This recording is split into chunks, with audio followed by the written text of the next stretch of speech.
हुई।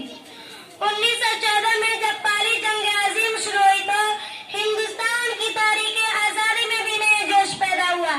मौलाना महमूद हसन ने 1915 में तारीखें शुरू की जो रस्मी रुमाल की तारीख कहलाती है।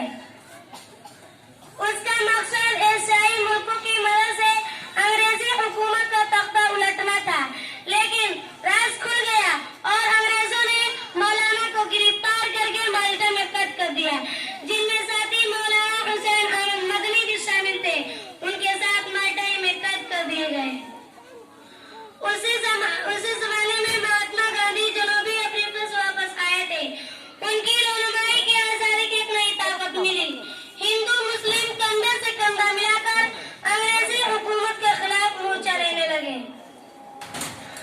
अप्रैल 1919 में जलियांवाला बाग अमृतसर के जलसे में अंग्रेजी फौज ने अंधाधुंध गोलियां चला दी, जिसमें सैकड़ों हिंदू मुसलमान और सिखों का खून एक साथ बहा।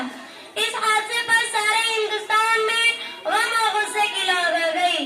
जंगे अजीम के बाद तहरीकें शुरू की, उसमें भी हिंदू मुसलमान साथ साथ थे। कांग्रेस ने एक तजवीज पास की कि अंग्रेजों को बायकॉट किया जाए और उनको किसी किस्म की ताल्लुक कायम न रखा जाए। लोगों ने विदेशी सामान छोड़कर खादी का इस्तेमाल शुरू किया और सारे हिंदुस्तानी खुशी खुशी जेल गए। हिंदुओं और मुसलमानों की आपसी इत्तेहाद से अंग्रेजों को बहुत खौफ था। चुनांचे वो ऐसे चाले चला करते थे और ऐसे कानून बनाते थे कि दोनों में फूट पड़े और ये मिलकर अंग्रेजों के खिलाफ न लड़ सके। झूठी खबरें फैलाकर मुल्क में बार बार फसाद कराए गए, लेकिन हमारे रहनुमाओं ने भी अपनी लड़ाई जारी रखी।